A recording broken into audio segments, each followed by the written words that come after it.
Bonjour à tous, c'est toujours un plaisir pour nous de vous rencontrer en des moments si spéciaux. Et parlant de moments spéciaux, nous sommes en plein dans la célébration, n'est-ce pas, de la Journée internationale pour l'élimination de la discrimination raciale. Pour en parler, nous avons l'immense honneur de recevoir deux personnalités immenses. Nous avons avec nous aujourd'hui Patrick Kabongo, entrepreneur, et Vicky Papineau, entrepreneur également.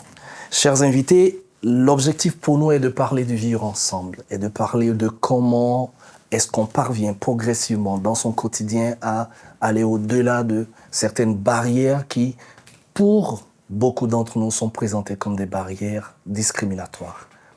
Bienvenue à TVC 22, c'est l'entrevue dédiée à la Journée internationale de la lutte contre la discrimination. Bonjour. Alors, nous allons tout de suite démarrer avec nos invités. On va commencer, on va dire, la charité bien ordonnée. On ne va pas commencer par nous-mêmes les hommes, mais on va commencer par la seule dame que nous avons sur ce plateau avec nous. Comment vous allez, Vicky? Bien, je vais très bien, merci beaucoup.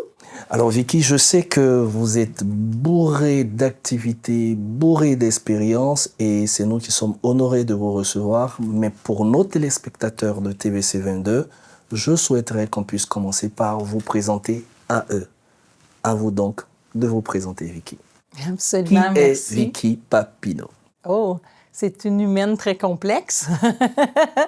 Alors moi, je suis... dans le fond, diplômée en programmation neurolinguistique et en neurosciences. Donc, j'accompagne des entrepreneurs pour une partie de mon travail et je suis moi-même entrepreneur. J'ai une nouvelle entreprise, justement, que c'est pour la succession d'entreprise. Donc, on parle d'achat-vente d'entreprise. Et c'est un secteur très masculin. Je suis la seule queen de la gang. Alors, oui, à ce moment-là, on peut dire qu'il y a des moments que je me fais plutôt regarder ou qu'il y a des espaces que je sens que je peux déranger. Je pourrais dire ça comme ça. La Vicky nous fait rentrer déjà dans Oui. le sujet et c'est d'ailleurs bien à propos parce que elle évolue dans un milieu où très peu de femmes évoluent. Donc, suivez mon regard, on sait tous à quoi on peut s'attendre quelquefois. Mais avant de revenir à Vicky, je vais passer la parole à Patrick Kabongo. Patrick, qui es-tu? Je veux te connaître, ils veulent te connaître. Moi, je sais que tu es un gros entrepreneur, mais nos téléspectateurs ont besoin de savoir qui est Patrick Kabongo. Merci beaucoup. Étant donné que nous avons un espace limité, mon nom est Patrick Kabongo, je suis entrepreneur, je suis fondateur d'AlloMind, qui est une entreprise d'accompagnement en intelligence artificielle et transformation numérique. J'ai eu une carrière, un parcours assez atypique. On a commencé par la section littéraire pour ceux-là qui ont fait l'Afrique, littéraire, polytechnique, informatique, bref, beaucoup d'auto-formation. Et là, aujourd'hui, je suis heureux de partager ma petite expérience en rapport avec le sujet sur la discrimination. Merci Patrick. On va tout de suite rentrer dans le vif du sujet. Alors, Vicky, vous évoluez en tant qu'entrepreneur depuis plusieurs années. Vous faites du coaching de nouveaux entrepreneurs. Vous intervenez dans un milieu qui est à dominance masculine. Si vous pouvez nous définir la discrimination en quelques mots, qu'est-ce que vous direz? C'est quoi pour vous la discrimination? Raciale ou... Bien, moi, j'ai un mot. Un mot. Oui. Êtes-vous prêts? Ben, ready, on est prêt. C'est de l'ignorance. Oui.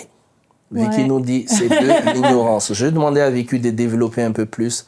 Discrimination, ignorance. Qu'est-ce que Vicky veut nous dire par là? Bien, lorsqu'on voyage, puis qu'on rencontre différentes personnes, qu'on ouvre nos perspectives et on a une plus grande ouverture parce qu'on apprend des autres. On apprend des gens qui sont différents de nous. Donc, pour moi, c'est de l'ignorance dans le sens que lorsqu'on ne sait pas, on ne sait pas, mais l'humain est très bon pour juger et mettre des étiquettes aux gens. Donc, quand on sait, on voyage, on rencontre des gens différents, on crée des liens, on crée des relations, des communications, à ce moment-là, on se rend compte que l'humain reste avec un cerveau, un cœur, et on est tous pareils dans le fond.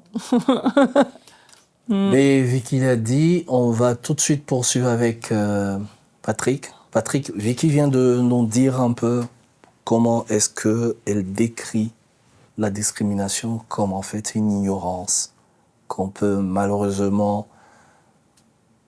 observer face à une personne qui est comme nous. Qu'est-ce que la discrimination pour toi? Toi, en tant qu'homme, comment tu vois et tu vis la discrimination? Pour moi, je peux dire que la discrimination arrive lorsque les différences sont utilisées comme motif décisionnel. Beaucoup plus de temps dans le négatif. Je m'explique. Parce que il est noir, parce que il est blanche, parce que il est comme ça, il n'a pas droit. Par exemple, handicapé. Parce qu'il est handicapé, il n'a pas droit à cela. Par exemple, c'est une femme. Oui, parce qu'elle est une femme. Forcément, elle est moins compétente. D'accord? Donc pour moi, c'est en ce moment-là qu'il y a discrimination. Mais on est effectivement tellement alignés parce que le fait de considérer les différences comme étant des facteurs de discrimination, parlant de discrimination raciale, de discrimination de sexe, de discrimination parce que la personne n'a pas les mêmes capacités ou les mêmes aptitudes que nous, parce que cette personne est à mobilité réduite, ou parce que simplement, comme Vicky l'a dit, on décide d'ignorer une personne à cause de ce qu'on pense de lui sur ses aspects, très souvent physiques d'ailleurs. On a posé le problème, on a présenté la discrimination. Ce que j'ai envie de demander tout de suite, avec tout ton parcours, Vicky, es-tu arrivé à des moments dans ta vie où tu as véritablement senti que autour de toi, il y avait de la discrimination, soit en tant que témoin, soit toi-même directement? Est-ce que tu as déjà vécu une situation de discrimination? Ben oui, absolument, des deux sens, puisque en tant que femme dans un milieu d'hommes, tu sais, on sait pertinemment que juste dans les salaires, tu vas avoir un gestionnaire homme puis une gestionnaire femme à la même endroit, on n'a même pas le même salaire. Tu sais, ça, on n'ira pas par là parce que c'est pas pour la journée de la femme, Ouais. mais c'est de la discrimination. Puis moi, ce que j'ai plus vécu, c'est vraiment par rapport à ce que je sois une femme. Fallait que je me démarque beaucoup plus, fallait que je travaille beaucoup plus fort, fallait que, tu sais, je montre plus mes capacités, puis même si j'étais meilleure, c'était pas nécessairement moi qu'on allait choisir parce que j'étais une femme.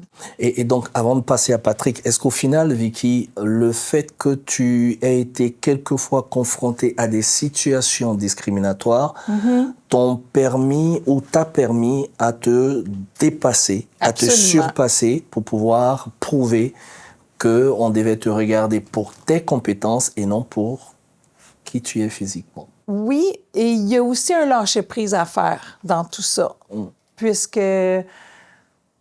ce que les autres pensent, ça leur appartient.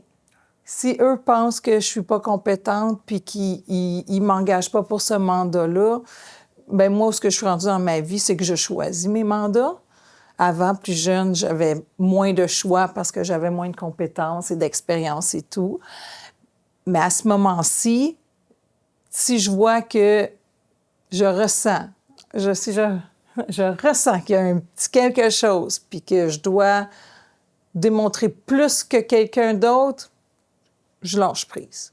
Parce que je me dis, il ne mérite pas. Il ne mérite pas que je sois... C'est pas ma place. T'sais, moi, je ne mérite pas de vivre à cet endroit-là les choses peut-être pas nécessaires que j'ai à vivre. Et dans ce moment-là, ben, je me retire et c'est tout. Puis je crois que le lâcher-prise dans ça, pour moi, était vraiment une révélation parce que j'arrêtais de le prendre personnel. Et ça, c'est assez important quand même de le partager avec tous ceux qui nous regardent. La discrimination que les uns et les autres vivent, que ce soit au sein de leur communauté, au sein de leur secteur professionnel, qu'ils se disent simplement qu'ils ne sont pas seuls à les vivre. Et que parce qu'on n'est pas seul, on ne doit pas tout prendre pour soi, comme Vicky l'a dit, parce que ça t'a vraiment, vraiment aidé à ne pas donner de la place à ceux qui refusent de te donner de la place. Oui. Et ça, je trouve que c'est important. Patrick, toi qui es afro-canadien, on sait que la discrimination raciale existe un peu partout dans le monde. C'est clair qu'au Canada, il y a beaucoup plus de légifération et de lois et tout qui font que ça n'existe presque pas. Mais est-ce que dans ton parcours communautaire ou professionnel, as-tu été confronté à une situation de discrimination, soit toi, soit que tu as été témoin d'une situation pareille? Oui, comme l'a dit Vicky, j'ai eu les deux facettes de la médaille. Moi-même directement et d'autres personnes que je connais, notamment certains de mes enfants. Moi, personnellement, j'ai été confronté dans une situation de discrimination professionnelle dans une des provinces dont on va taire le nom. Oui, dont on va taire le nom. Je me retrouvais la plupart du fois dans cette compagnie, dans un boardroom où c'était visible de voir que j'étais la seule personne qui prenait part à ces rencontres. Ah oui, la seule personne de couleur. Oui. On va dire comme ça. C'est pas grave, on est dans le thème de la discrimination, oui. Donc on va utiliser les mots après. Exactement. De toutes les façons, ça ne nous bloque pas. Et cette situation, j'ai senti que ça commençait à créer un peu un inconfort, surtout lorsque il m'arrivait d'émettre des avis contraires à la majorité, mais qui s'avéraient être des avis vrais par la suite, parce qu'il y avait toujours des conséquences lorsque mes suggestions n'étaient pas suivies. Ça commençait à créer un inconfort. Au point que, lorsqu'il y avait des opportunités, je sentais qu'elles étaient présentées à moi comme étant des opportunités à très courte période, du genre 3 mois. Mais en même temps, ayant tissé mon réseau dans l'entreprise, j'avais des informations contraires qui me disaient « Non, mais pour cette opportunité-là, c'est une opportunité de 2 ans. Pourquoi est-ce qu'on te la présente pour 3 mois?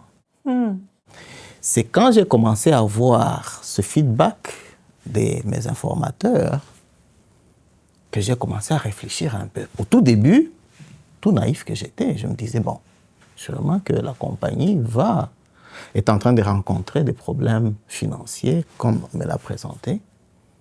Mais lorsque la personne qui était au cœur du recrutement m'a dit, mais non, mais j'étais certain que ce mandat devait être donné.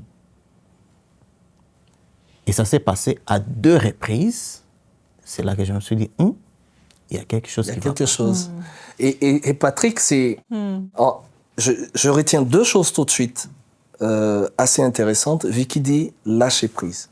Patrick dit, même si tu es en face de la situation, ne te décourage pas, tisse ton réseau. Exactement. Et ça, j'espère que nos téléspectateurs qui nous regardent vont effectivement comprendre que la lutte pour réduire les effets néfastes de la discrimination doit se faire au quotidien. Exactement. Mais dans la manière. Exactement. Lâcher prise ou ne pas se décourager, tisser son réseau, parce que je suis convaincu, Patrick, que dans cette entreprise, vous aviez aussi des amis blancs. Exactement. Qui n'étaient pas comme... En fait, la discrimination n'est pas quelque chose forcément de culturel.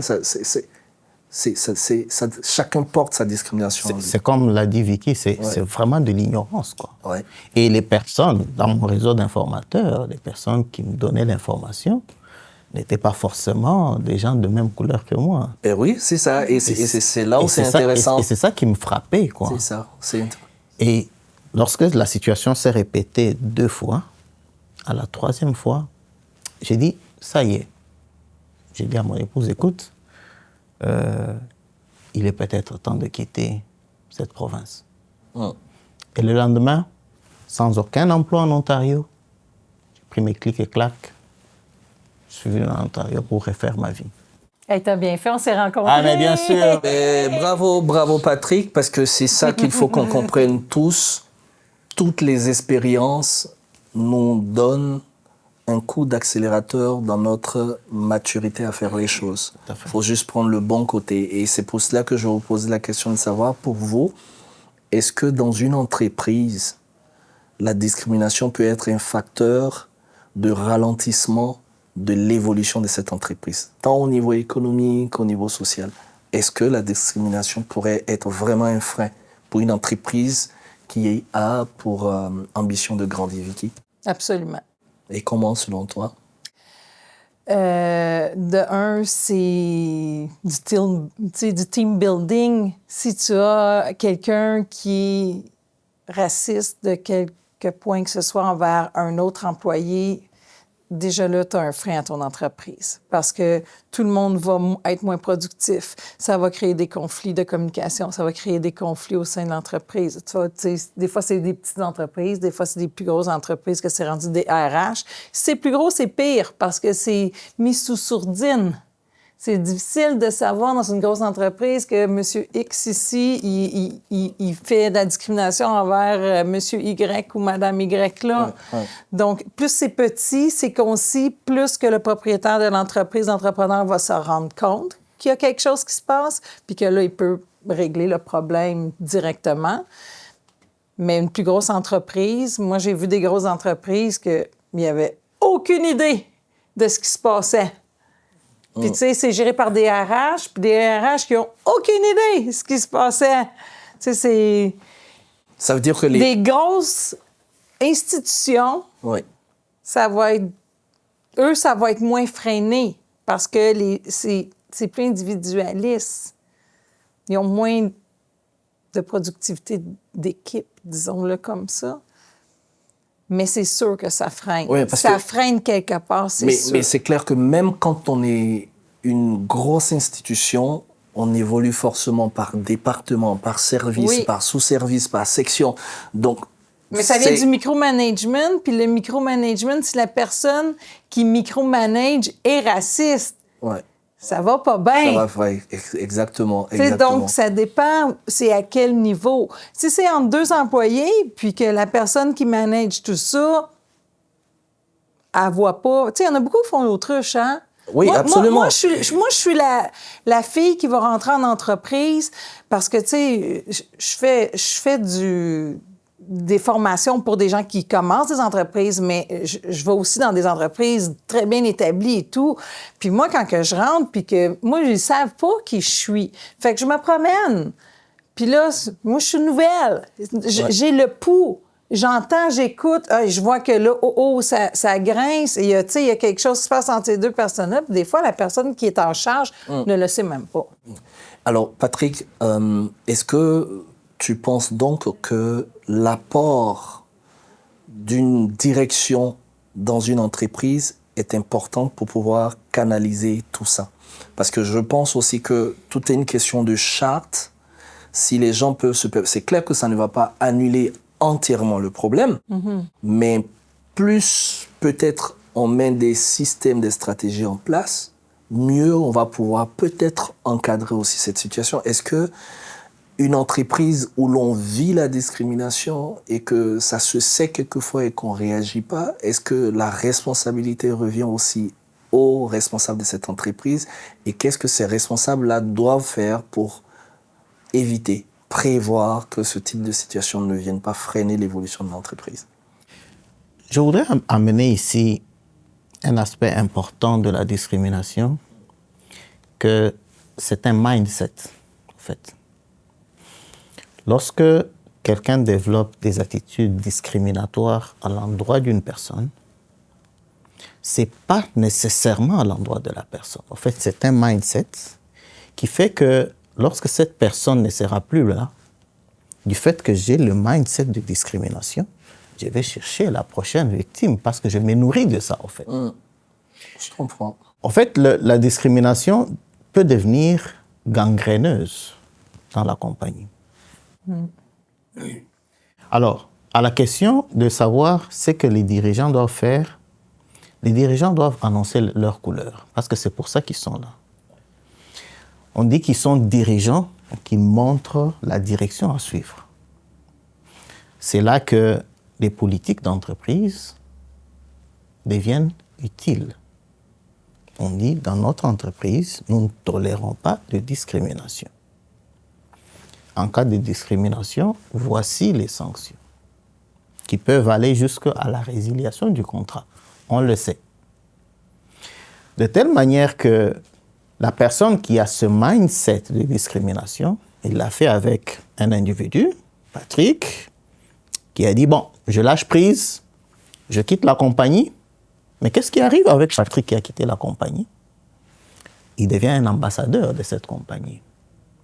Et s'il y a un élément important que les entreprises doivent préserver, c'est leur image publique et leur réputation. Très important, effectivement. Très important, effectivement. J'ai envie de rebondir pour dire, parce que dans ce que tu présentes, Patrick, il y a certes les personnes qui développent, on va dire, un quotidien discriminatoire et qui le développent comme une sorte d'automatisme même. Ces personnes-là existent. Mais quand il arrive aussi que les personnes même qui sont discriminées ne dénoncent pas, comment ça se fait? Comment on pourrait, par exemple, à travers cette entrevue, dire à ces personnes-là, leur donner la force de dénoncer? Parce que beaucoup de cas de discrimination restent sans suite parce que les personnes même qui vivent ces discriminations ont parfois peur de dénoncer ou peut-être ne savent même pas comment s'y prendre pour dénoncer. Qu'est-ce qu'on peut dire à ces personnes-là pour que ces personnes-là n'aient pas peur de dénoncer, surtout dans un pays comme le Canada où les lois sont quand même en faveur de la lutte contre la discrimination? On va commencer par Vicky ou Patrick. Bien, selon moi, la personne, tu sais, il faut être courageux dans ça. Puisque, tu sais, ça prend du courage pour se lever debout et, de s'avouer à nous-mêmes qu'on vit ça. Parce que quelquefois, tu vas vivre la discrimination, puis tu vas te dire, ben non, c'était pas comme ça. Comme ce que j'ai vécu en c'est ben non, c'était donc, pas ça. Pas. C'est ça, parce que nous, on n'a pas ce mindset-là. J'aime beaucoup l'image du mindset, parce que nous, on n'a pas cette image-là discriminatoire. Je ne vais pas penser en premier lieu que je me fais discriminer. Oui, mais et quand c'est avéré, par exemple, dans le cas de Patrick, c'est avéré. Oui. Patrick a choisi de partir. C'est ça. Mais est-ce que le fait que Patrick soit parti, ça a résolu le problème là? Parce que si la personne est ce qu'elle est, une autre personne viendra après Patrick, la personne vivra aussi la même chose. Ah, donc, oui. Dénoncer ce type de personnes, dénoncer ce genre de cas, comment on peut encourager les gens à le faire? Parce que je pense que l'une des meilleures façons de lutter aussi contre des phénomènes sociétaux pareils, là, c'est quand même d'emmener les gens à être courageux, pour utiliser ton mot de le dénoncer. Mais qu'est-ce qui devrait être fait, par exemple, au niveau des entreprises, pour que les gens puissent avoir le courage de dénoncer? Bien, selon moi, les gens, ils devraient aller voir les personnes comme au-dessus de eux, dépendamment de la grandeur de l'entreprise. Et, puis des fois, c'est de seulement parler à un collègue de travail, dire « j'ai vécu ça, est-ce que c'est normal? Je suis un nouveau arrivant ici. » de s'informer parce que comme Patrick a dit, il l'a su par sa communauté d'amis qu'il y avait dans cette entreprise-là que c'était pas normal. Exactement. Donc, c'est vraiment d'aller vers la validation de « oui, c'est ça », et de là, c'est vraiment d'aller voir son supérieur. Moi, j'ai jamais eu à aller au-delà, parce que moi, je suis une entrepreneur. Moi, je vais engager des gens, mais j'aurais quelqu'un qui viendrait me voir, qui me dirait « Vicky, telle personne vit, c'est sûr que moi, je vais direct au problème. » Oui. Ouais, je comprends. Mais c'est parce que c'est moi la boss, l'entrepreneur. Absolument, T'sais, absolument. Mais de l'autre côté, du côté de l'employé, je crois que c'est vraiment d'en discuter autour de soi, de voir si c'est normal, de valider si c'est ça, et de là, d'aller voir les supérieurs. Puis, mais des fois, les supérieurs ne sont pas ouverts à ça. C'est clair, C'est clair. ça qu'on a un enjeu quelquefois à ce moment-là. Et c'est d'ailleurs dans Et si dans c'est ce... comme ça, bien, il faut aller plus haut ou prendre des décisions comme Patrick, de dire, parce que des fois, il y a peut-être même des entreprises que ça ne changera pas. Et c'est pour ça que On le sait j'oriente pas. d'ailleurs l'échange sur le comment donner le courage aux gens de dénoncer, parce que beaucoup de situations que nous vivons, on continue de les vivre parce qu'on ne dénonce pas. Et je reviens donc à Patrick. Patrick, entrepreneur, tu as ouvert ton entreprise, tu es le premier responsable, tu as été victime de la discrimination par le passé. Quelles sont les dispositions que tu prends tout de suite pour ne pas que ça arrive dans ton entreprise? Vicky a mentionné le mot courage. C'est un mot très important. Mais qui dit aussi courage fait allusion au sacrifice. Ça veut dire, lorsque je prends le courage de dénoncer, je ne suis pas toujours certain de comment cela va se terminer. C'est ce qui fait peur parfois, Oui. effectivement. Moi, c'est ça qui fait peur. Mais moi, j'ai eu des situations où j'ai pris les taureaux par les cornes, j'ai dénoncé avec la plus grande énergie. Il y a eu des dossiers qui se sont décantés, il y en a qui se sont terminés de la manière Mais Patrick, quand tu le faisais, oui. tu l'as fait certainement parce que tu savais que tu avais la loi avec toi. Je l'ai fait dans un autre pays. OK. Où il n'y avait pas vraiment de structure comme ici. Comme ici. Oui. OK. Oui. Mais tu as quand même levé la voix pour dénoncer. J'ai levé la voix parce que je m'étais dit, j'ai observé les dégâts que la personne créait dans l'entreprise. Je n'étais pas la première victime. Je me suis dit, it's enough, I need to stop it. Ouais, exactement. Peu importe ce que ça va me coûter, peut-être ça va me coûter mon emploi, mais je dois faire quelque chose pour arrêter ça. Alors, en tant qu'entrepreneur, qu'est-ce que je ferais? Vu que ça nécessite du courage et du sacrifice, il faudra mettre des canaux, des dénonciations anonymes surtout. Ça, c'est déjà un point que je retiens de fort, une dénonciation anonyme. Ça, c'est déjà un point intéressant. Ça peut éviter beaucoup de frictions. Exactement. Ça peut éviter le retour de flamme.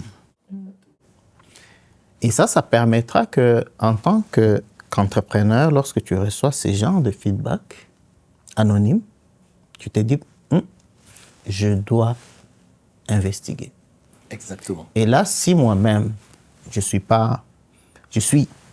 plongé dans l'entreprise, je vois peut-être plus la différence des couleurs, c'est là que je peux faire venir quelqu'un de l'extérieur, comme Vicky. Je lui dis, écoute, j'ai eu dans les feedbacks des employés, j'ai eu ça. Est-ce que tu peux vérifier? Et là, comme étant quelqu'un de l'extérieur, peut-être qu'il peut venir se rendre compte que la structure même de mon entreprise encourage cela. Alors que moi-même, ayant bâti la structure, j'avais aucune idée. Absolument. Et c'est des investigations bienveillantes, hein? Pas nécessairement parce qu'on veut chercher des poux sur la tête de quelqu'un. Oui, et je pense que si la disposition est prise pour qu'on puisse dénoncer, il faut aussi qu'une disposition beaucoup plus, je veux dire, soit aussi prise pour prévenir les gens qu'on ne dénonce pas pour dénoncer. Il faut dénoncer en étant vraiment sûr que, pour ne pas juste venir attenter à la notoriété de quelqu'un dans une entreprise. Ce que j'ai envie de demander à Vicky tout de suite, merci Patrick pour ce point sur lequel tu nous emmènes, la dénonciation anonyme.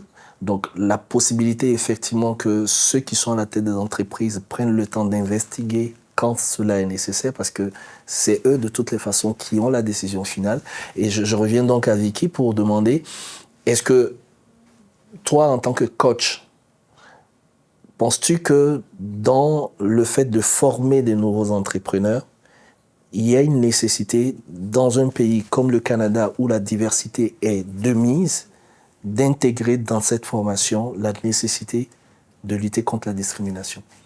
Est-ce que, au niveau même des entreprises. Quand on ouvre une entreprise, est-ce qu'on doit pouvoir demander, par exemple, à cette entreprise-là, peut-être de placarder, bam, la charte, tout le monde rentre, ici, il n'y a pas de discrimination, voici la loi, Vraiment, tout ce qui permet d'informer les gens, parce que plus les gens sont informés, souvent aussi mieux ils savent se défendre pour leurs droits. Est-ce qu'il y a une nécessité d'enseigner aux gens la nécessité d'éviter tout acte discriminatoire?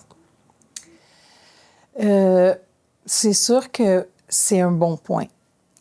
De dire que c'est une nécessité. Moi, je travaille avec vraiment des nouveaux arrivants, des gens que ça fait 3 mois qu'ils sont arrivés au Canada. Ils n'ont aucune idée du fonctionnement. Donc, d'amener un point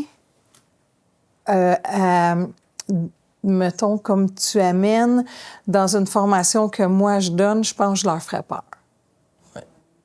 Je crois pas que c'est peut-être là le bon moment de leur amener ça parce qu'ils comprennent pas tout, ils savent pas tout comment ça fonctionne, ils sont très courageux d'être venus. Mm-hmm. Et d'un autre côté, ils ont tous peur aussi. Tu sais, ils ont-tu fait le bon choix de venir ici? Mais surtout que toi, Vicky, tu as pu surmonter ça par une technique que je trouve magnifique. Le fait de lâcher prise. De lâcher prise. Ben oui. Pour moi, c'est comme un diplôme même qu'on donne à quelqu'un, une certification qu'on donne à quelqu'un en lui disant « Voici comment je fais moi », pour ne même pas que la discrimination les touche, parce que ça va les toucher de toutes les façons. Ah oui, c'est sûr. Puis ils ont une communauté très forte. T'sais, les nouveaux arrivants arrivent, ils sont ensemble, ils se connaissent. Des nouveaux arrivent. C'est vraiment une communauté très forte. Puis, c'est sûr que moi, j'en glisse. Mais d'aller dire que je donne une formation spécifiquement là-dessus, ouais, non. Peut-être les prévenir. Peut-être le thème formation, les prévenir. Puis moi, ce que je fais, c'est que je le glisse. Je fais... Moi, en tout cas, dans mon contrat, quand on m'engage, je fais beaucoup de choses. T'sais. Comme là, j'ai des formations avec eux, je fais du mentorat, je fais du coaching, je crée des réseautages d'entrepreneurs pour les faire connaître d'autres. Je fais un paquet de choses pour eux. Puis de là, quand que je tombe à one-to-one, ben c'est là que je vais leur parler. C'est ça. Parce que je le fais pas en groupe, parce que je crois que ça leur amène un stress qu'ils n'ont pas besoin. Je comprends parfaitement. À ce moment-là, oui. Je comprends parfaitement. Alors, mais c'est ma perspective. Peut-être aussi que, tu sais, fait comme ça, ce serait très bon aussi. Oui, oui, vas-y, Patrick. Juste pour ajouter à ce que Vicky a dit, il y a certaines informations, lorsque tu les amènes, surtout pour un groupe d'individus qui n'a pas encore un peu de maturité systémique, ça risque de créer un biais. Absolument. Oui. Ils vont tout de suite penser, « Hey, ça y est, je vais au point que tout ce qu'ils peuvent rencontrer, ils risquent toujours de l'associer à la discrimination. Le fait est que souvent aussi en les coachant, on ne les coach pas uniquement peut-être contre ceux qui pourraient être le problème en termes de discrimination, mais on peut aussi les coacher contre ceux qui donnent de fausses informations. Parce que quand je prends par exemple les nouveaux arrivants, surtout les arrivants afro, quand ils arrivent, souvent aussi ce à quoi ils font face, c'est le flux massif d'informations qui vient de toutes parts.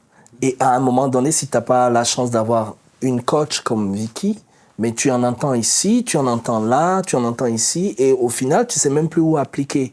Donc, il y a tellement d'informations qui viennent parfois pour ceux qui n'ont pas la chance de rencontrer des gens, des coachs pour les structurer, que ces personnes-là, s'ils ont la chance justement de rencontrer des personnes pour les orienter, il faut quand même leur dire de faire attention aussi à ce genre de choses. Parce que la discrimination, on a souvent tendance à ramener ça à une question de blanc et noir. Ah oui, mais même entre les noirs, il y a de la discrimination. Même entre les blancs, il y a de la discrimination. Donc, c'est un peu de ça que je voulais parler quand je parlais de leur donner, de les prévenir quand même de ce que, écoutez, il pourrait arriver que vous soyez confrontés à ci ou ça, mais ça fait partie de la vie. Voici comment moi, votre coach, qui réussit vraiment à se faire ici, voici comment moi j'évite ce genre de choses. Parce que un individu, dans son comportement, n'est pas l'image de tous les individus, en fait. Puis tu sais, c'est bon pour moi, c'est peut-être pas bon pour lui ou pour toi. Ouais, je parle plus de... Mais même chaque aussi, personne est différente. c'est ça. Et puis, je voudrais aller dans le sens de Vicky. Les nouveaux arrivants, dans leurs 3 mois, en fait, l'intégration, c'est une intégration par palier. Oui. C'est des organismes. Oui, c'est des organismes. Ils ont besoin d'abord de créer de la confiance en soi. C'est ça. Et la confiance vient lorsqu'on comprend d'abord comment fonctionnent les systèmes parfaits. Une fois qu'on les comprend, maintenant la personne va commencer à être exposée à des fonctionnements imparfaits ou inadéquats du système. C'est là qu'il va se dire, oh, mais attends, ce système, on me l'a présenté comme ceci, mais comment est-ce que je vois ça comme ça? C'est ça. Parce que s'il n'a aucune référence d'un système parfait, C'est ça.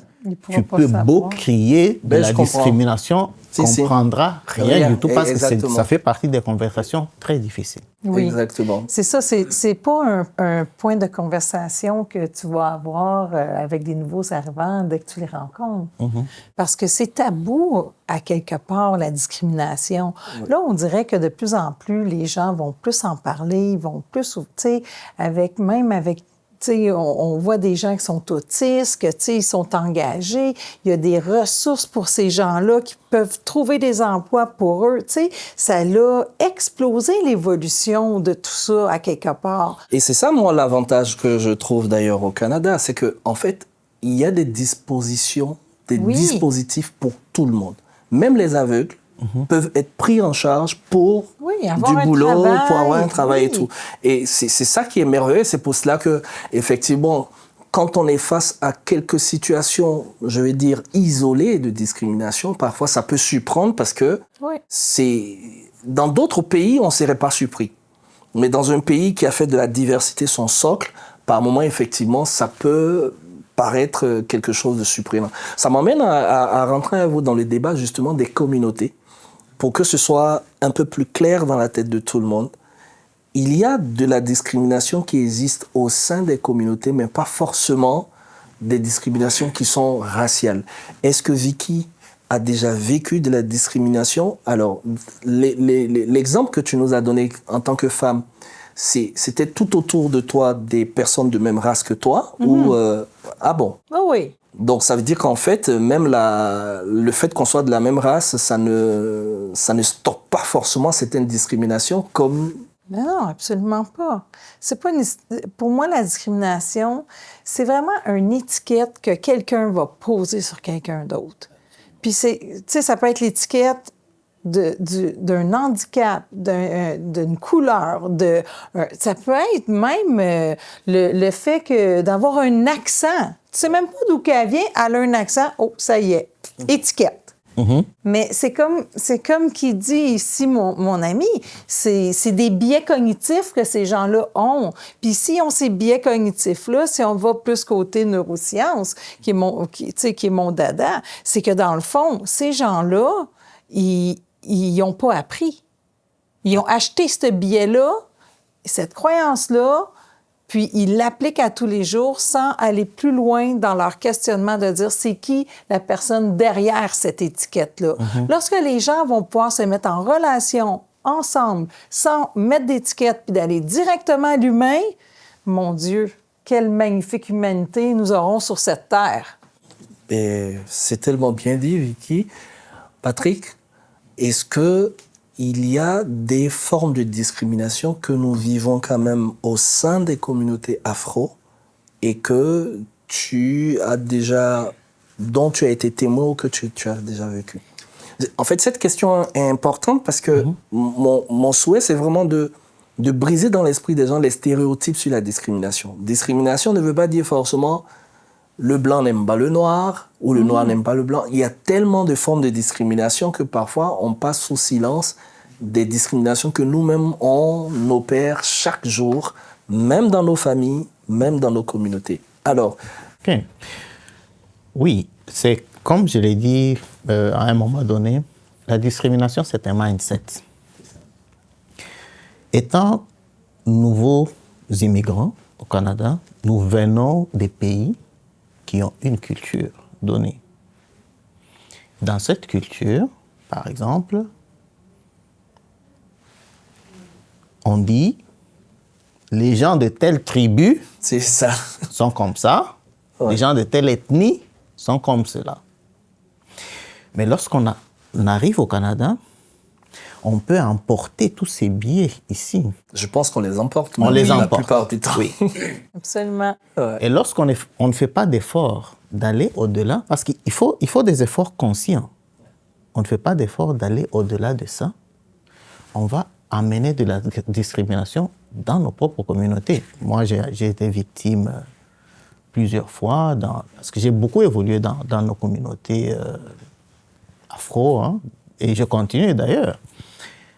Et lorsque je constate ce genre de choses, je les amène à la lumière. Je me dis, au moins une personne aura appris. Mais lorsque je sens que la structure ou bien l'organisation est tellement rigide que les gestionnaires ou bien les dirigeants de l'organisation n'arrivent pas à avoir de l'humilité pour comprendre que c'est une discrimination et qu'ils devaient aller au-delà en tant que dirigeant, à un moment donné, je choisis mes combats, d'accord?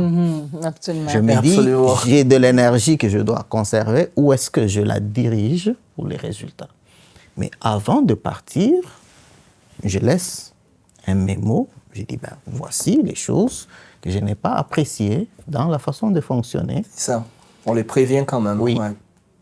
Mais vu que je n'ai pas assez d'énergie pour continuer ce combat, sinon je vais m'épuiser, j'ai besoin d'énergie pour autre chose, au revoir. Le jour où vous allez retourner votre esprit, faites-moi venir. En fait, comme Vicky, tu lâches. Lâche Et prise. puis voilà, tu gagnes du temps là où il faut en gagner, mais pas Bien en perdre entendu. là où il n'y a pas nécessité d'en Exactement. perdre. C'est exactement ça. Alors, on progresse vers la fin de cette entrevue, mais avant d'aller à la question justement de votre mot de fin, j'ai envie de vous poser la question comme ça, de savoir comment est-ce que aujourd'hui Vicky et Patrick voient le fait que la conjoncture économique que le monde entier est en train de vivre et qui touche la plupart des pays, est-ce que vous pensez que le fait que de plus en plus les gens auront des problèmes économiques, des difficultés d'achat parce que les prix flambent, est-ce que ça peut être un facteur d'accroissement de la discrimination? Je caricature très rapidement parce que j'ai à manger, mais ça diminue. Donc, plus ça diminue, moins j'ai peut-être envie de partager la nourriture. Parce que ça diminue. Est-ce que le fait qu'aujourd'hui, les gens, de plus en plus, soient confrontés à des factures comme ça, à des problèmes pour trouver du travail, à la vie chère, est-ce que vous pensez que c'est un facteur qui peut renforcer la discrimination dans les habitudes des gens? Bien, moi, je crois sincèrement que c'est un facteur que ça va toucher tout humain. Puis ça va au-delà de la discrimination rendu là. Parce que quand l'humain a faim, il est prêt à faire n'importe quoi. Puis c'est plus la discrimination. Parce qu'on partage quand il y en a beaucoup aussi, non?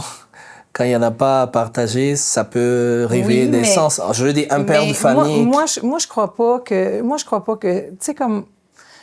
Moi, mon conjoint, on a des gens qui viennent de l'Inde qui travaillent avec nous, puis dans une entreprise.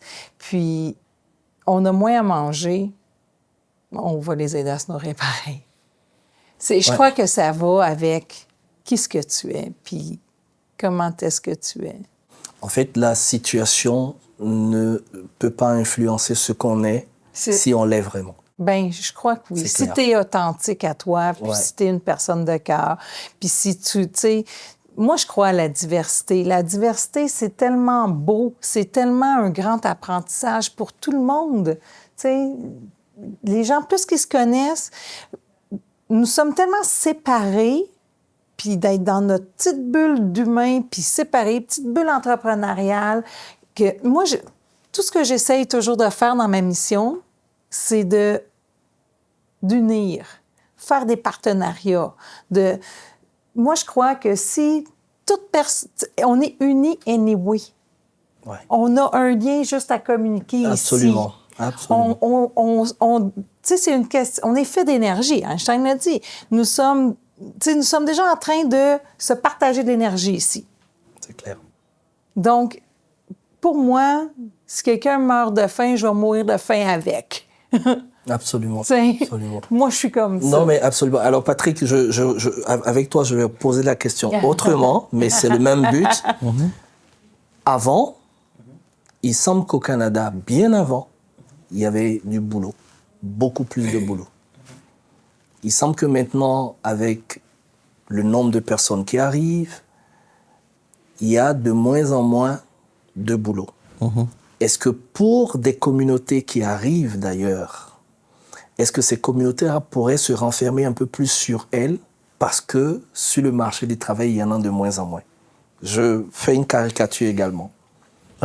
Une communauté camerounaise, par exemple, qui est là, va se dire, il y a peut-être plus beaucoup de boulot comme avant, que je préfère partager l'information entre mes frères camerounais plutôt que d'en partager avec le Congolais ou le Burundais ou l'Haïtien. Est-ce que ces facteurs-là peuvent, par exemple, gonfler la discrimination dans nos gestes sans qu'on s'en rende compte? Il y a une chose que je trouve assez fascinante dans l'approche humaine. C'est que parfois, on analyse des problèmes de manière tout à fait superficielle et on tire une conclusion. Dans le cas spécifique de la pénurie du travail, je me fais une perception. Je peux être Canadien ou bien je peux être immigré. Je me dis, il y a moins de boulot. J'ai vu quand même beaucoup d'immigrés venir. Donc forcément, il y en a moins parce qu'il y a beaucoup d'immigrés. Mais est-ce qu'il y a eu une étude sérieuse là-dessus? Est-ce qu'il y a eu une étude, ouais. Non. Et là, j'ai envie de faire intervenir un point important sur l'intelligence artificielle. L'intelligence artificielle est en train de tout changer. Aujourd'hui, pour une entreprise qui est, par exemple, dans le manufacturing, qui a 30 personnes, et que, du coup, elle a en face d'elle 50 personnes. Il y a deux façons de régler cette histoire. Je garde le même modèle d'affaires qui convient à 30 personnes. Je fais venir des personnes supplémentaires. Et les 30 personnes qui étaient là vont sentir que un peu de morceaux de leurs tâches sont en train d'être saucissonnés. Ça veut dire que ça peut créer de l'insécurité. Oui. Mais il y a aussi une autre façon de voir qui est plutôt orientée vers la croissance de l'entreprise, où je me dis, mais attends, mon modèle d'affaires, c'est pourquoi l'exercice qu'on a fait récemment sur du pitch, qui est basé sur le modèle d'affaires, fait que lorsque on comprend son modèle d'affaires, qu'on le maîtrise, on sait à quel moment le modifier pour tirer avantage de cette main-d'œuvre massive qui est en train de venir. Parce que ce qui est en train de venir avec l'intelligence artificielle, par exemple, les entreprises qui auront, ou les gestionnaires qui auront jeté un coup d'œil à leur modèle d'affaires il y a des années, ben ces entreprises vont disparaître sans état d'âme. Mais je comprends parfaitement. En fait, je comprends qu'il faut s'adapter. Exactement. Il faut s'adapter, il faut anticiper pour éviter justement qu'on se retrouve dans des situations où ces facteurs-là vont venir en fait renforcer un peu, on va dire, ce côté sombre, qu'on le veut ou non, que chaque être humain a en lui quelque part. Cette envie de se protéger, de se sécuriser, de sécuriser ses enfants. Ça, c'est humain, quoi. C'est-à-dire que s'il y a tout de suite une guerre là à côté, tu vas pas penser à sauver tout le quartier. Tu vas d'abord chercher à mettre madame et les enfants de côté. Donc, je pense que c'est humain. C'est humain, effectivement, que ça arrive. Et juste pour ouvrir une parenthèse sur cet exemple que tu as dit. Bon, il y a moins de boulot, je privilégie... Oui, après, effectivement, ça, c'est la perception, comme tu l'as si bien dit. Mais c'est clair, c'est ce qu'on se dit, parce que, bon, quand tu entends certaines personnes te dire, à l'époque, quand j'arrivais, j'avais le choix entre plusieurs boulots, et aujourd'hui, en fait, toi qui arrives, il n'y a même pas de choix, en fait. C'est-à-dire que tu veux sauter sur tout ce que tu as, juste pour avoir quelques centimes, mais même, tu ne peux pas sauter sur tout ce que tu as, parce que, voilà. Et rien n'était garanti que le fait de donner ou bien de garder cette information juste pour les gens de ta communauté, rien n'était garanti que c'est ça qui va assurer ta croissance. Rien du tout. Rien. Moi, il y a des gens avec qui je vis, c'est peut-être 3 ans, 4 ans plus tard, quelqu'un d'autre me pose la question, mais est-ce que tu connais la nationalité de la personne? J'ai dit non, je ne me suis jamais posé la question. Parce que ce n'est pas le plus important. Ah, ce n'est pas le plus important. Absolument. Mais comment est-ce que tu lui as donné telle opportunité? Je dis, ben, écoutez, parce qu'il en avait besoin. Absolument. Est-ce que j'avais besoin d'une réponse différente à ça? Mais non. J'ai une opportunité dans l'entreprise où je travaille ou bien dans mon business. Non, c'est je clair, vois que clair. Vicky est compétente. La compétence ne doit pas regarder la couleur. Je dis non, je ne donne pas à Vicky. Non, à un moment donné, il faudra qu'on apprenne à sortir un peu de ces carrés de sable. À un certain moment, ça nous fait plus de mal que du bien. Absolument. Et parce que là où Vicky met ses pieds, ce n'est pas forcément là où moi ou les personnes de ma communauté mettent les pieds. Absolument. Par contre, lorsque je m'ouvre à Vicky, c'est d'autres horizons qui sont ouvertes pour moi et pour ma communauté aussi. C'est clair, c'est clair. C'est ce qu'il y a de merveilleux. Et alors, moi, je vais aller avec vous pour votre intervention qui va boucler cette entrevue. Ce que je souhaiterais que vous puissiez partager avec nos téléspectateurs, c'est, on va dire, le contrepoids de cette discrimination systémique qu'on vit au jour le jour. C'est de dire, en fait, vous qui avez réussi dans vos entreprises, comment est-ce qu'il est beaucoup plus avantageux de travailler avec la diversité plutôt que de travailler en réclusion. Vicky? Des conseils. Moi, je conseille d'ouvrir le cœur et de voir qui est devant vous. Parce que c'est des pépites d'or qu'on retrouve des fois chez certains humains que si tu poses l'étiquette, tu la vois pas. Puis tu sais, l'étiquette, à quelque part, ça vient de jugement aussi. Puis quand tu juges, c'est parce que tu te juges toi-même. Si tu juges les autres, le premier que tu juges, c'est toi-même. Puis si tu vis dans le jugement de toi-même, je m'excuse, mais tu dois pas être très heureux. Absolument, c'est clair. Parce que, tu sais, c'est du travail à faire, tu sais, sur toi-même. C'est des choix à prendre. C'est une sorte d'autodestruction, en fait. Hein, oui. Tu sais, la personne va tomber malade, elle va, tu sais, c'est comme, ça s'ensuit avec la vie, ce que ça t'apporte. Tu sais, on manifeste qui qu'on est, puis on manifeste qu'est-ce qu'on veut être. Donc, moi, mon mot de la fin, c'est la diversité, pour moi, c'est tellement de l'apprentissage, c'est tellement de la beauté du monde. Tu sais, on est tous dans le même bateau qui s'appelle la planète Terre, là. Absolument. Tu sais, pour moi... Et on n'a que ce bateau, d'ailleurs. Non, bien, c'est ça. On n'a que ce bateau. Tu sais, puis pourquoi ne pas être... T'sais, on était tellement séparés, pourquoi ne pas s'unir? Moi, je suis beaucoup pour l'unicité. Nous sommes là pour faire ça, l'unicité de cette planète, à quelque part, pour ôter toutes ces barrières-là. Merci, Vicky. Patrick, un mot de fin, un conseil sur la puissance du vivre ensemble, la puissance de la diversité pour cette société canadienne et pour le monde entier. Je vais parler de ça en donnant un exemple. J'ai été sélectionné il y a 2 ans pour aller participer à une conférence d'Amazon, de AWS, sur l'intelligence artificielle. Et dans cette conférence, un des critères majeurs, c'était on sélectionnait les gens par compétences, mais par origine diverse. On les sélectionnait par compétences Compétences et diversité. et diversité. OK. Diversité d'accord. culturelle. Diversité culturelle.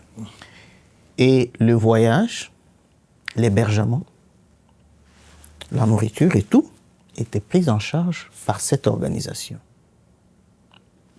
C'est pas parce qu'ils ont de l'argent à jeter, c'est parce qu'ils ont compris la puissance de la diversité. La diversité, oui. Et ceux qui n'ont pas encore compris ça, que ce soit des individus ou des entreprises, j'ai envie de les ramener à la définition initiale de Vicky, que c'est une ignorance criante. Ils ont encore un peu de temps de se remettre au rang et de comprendre la force de la diversité. Merci Patrick. Moi, j'ai parfois... Je vais être peut-être un peu plus dur dans mes mots, mais j'ai le sentiment parfois que ceux qui font de la discrimination en le sachant, parce qu'il y en a qui le font sans le savoir, ça il faut le dire, mais ceux qui le font pertinemment en le sachant, pour moi, c'est des personnes qui souffrent de certaines pathologies et qu'il faut peut-être interroger pour comprendre pourquoi c'est comme ça, d'où ça vient. Parce qu'un être humain normal ne peut pas ne pas accepter de vivre dans la diversité parce qu'il s'enrichit tellement quand il reçoit et qu'il donne. Mesdames et messieurs, nous avons été très heureux. Oui, Patrick, s'il te plaît. Il y a quelque chose qui m'est venu là.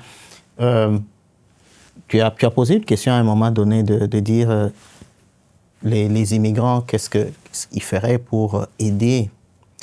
Il faudra qu'ils trouvent de l'information. Exactement, l'information. Ouais. Il y a beaucoup de forums ici, comme récemment, j'ai travaillé pendant près d'une année avec Sommet Afro sur un projet spécifique d'éducation, donc des enjeux d'éducation pour ceux qui venaient pour les immigrants. C'était fascinant. Donc, il faudra que les immigrants, en arrivant ici, qu'ils s'informent. Absolument. Qu'ils s'informent aussi en dehors de leur communauté. Parce que lorsqu'on y va avec la mentalité communautariste, on s'enferme. Surtout quand on arrive dans un pays où la diversité est mise en avant. Exactement. La communauté va toujours aider forcément pour les premiers pas, pour s'installer, pour ceci, mais on ne peut pas espérer intégrer une telle société si on ne va pas vers la diversité, parce qu'elle est bâtie sur la diversité. Exactement. Mais en tout cas, nous avons été très honorés et très heureux de recevoir avec nous Patrick et Vicky. Vous avez entendu avec moi tout le parcours merveilleux qu'ils ont. Des entrepreneurs qui ont su se bâtir, qui ont su faire fi de tout ce qui pourrait les bloquer, surtout la discrimination. Et ils travaillent dans une diversité parfaite. Et je pense que la puissance qu'ils ont dans ce qu'ils arrivent à réaliser aujourd'hui, c'est le fait qu'ils aient su depuis le début qu'aucun être humain ne peut vivre seul parce que nous sommes des êtres en société. C'était TVC 22. Je vous dis un très grand merci et à la prochaine.